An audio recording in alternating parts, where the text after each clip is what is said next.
Hi, ഇന്ന് നമ്മൾ ammonia and no ammonia കളറിൻ്റെ ഡിഫറൻസ് ആണ് നോക്കുന്നത്. അമോണിയ എന്ന് പറയുന്നത് ഗ്യാസ് ഫോമിൽ സ്റ്റേബിൾ ആയിട്ടുള്ള ഒരു കെമിക്കലാണ്. അതുകൊണ്ട് തന്നെ നമ്മൾ ഈ ട്യൂബ് ഓപ്പൺ ചെയ്യുന്ന സമയത്ത് തന്നെ ഒരു സ്ട്രോങ് ആയിട്ടുള്ള ഓർഡർ വരാറുണ്ട്. ഇതുകൊണ്ട് ചിലപ്പോൾ ഹെയർ സ്റ്റൈലിസ്റ്റിനോ അല്ലെങ്കിൽ ക്ലയൻറ്റിനോ കുറച്ച് നേരത്തേക്ക് ഒരു തലവേദന വരാറുണ്ട്. അത് വളരെ റെയർ ആയിട്ടാണ് വരുന്നത്. മിയ എന്ന് പറയുന്നത് ലിക്വിഡ് ഫോമിൽ സ്റ്റേബിൾ ആയിട്ടുള്ള ഒരു കെമിക്കലാണ്.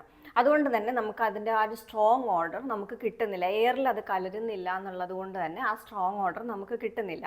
പിന്നെ ഇതിൻ്റെ ഡിഫറൻസ് നോക്കുകയാണെന്നുണ്ടെങ്കിൽ അമോണിയ ഗ്യാസ് ആയതുകൊണ്ട് തന്നെ ഇത് നമ്മുടെ ഹെയറിൽ ഇരുന്നിട്ട് തന്നെ ഇത് ഗ്യാസിൻ്റെ ഫോമിൽ പുറത്തേക്ക് പൊയ്ക്കൊണ്ടിരിക്കുകയാണ്. അപ്പോൾ കൂടുതലായിട്ട് ഹെയറിൽ അത് ഇരിക്കുന്നില്ല. നേരെ മറിച്ച് ആണെന്നുണ്ടെങ്കിൽ ലിക്വിഡ് ഫോമിലായതുകൊണ്ട് ഹെയറിൽ കൂടുതൽ നേരം അത് ഹെയറിൽ ഇരുന്നിട്ട് ഹെയറിന് കൂടുതൽ ഡാമേജസ് വരുത്തും. അപ്പോൾ നമുക്ക് ഡാമേജ് നോക്കുകയാണെന്നുണ്ടെങ്കിൽ നമ്മൾ ഇപ്പം മൈക്രോ ഫോട്ടോഗ്രാഫി എടുത്ത് നോക്കുകയാണെന്നുണ്ടെങ്കിൽ കൂടുതൽ ക്യൂട്ടിക്കൽ ഡാമേജ് കാണാൻ പറ്റുന്നുണ്ട്. അതേപോലെ തന്നെ പ്രോട്ടീൻ ലോസും ഈ ഒരു മിയ കൊണ്ട് നടക്കുന്നുണ്ട്.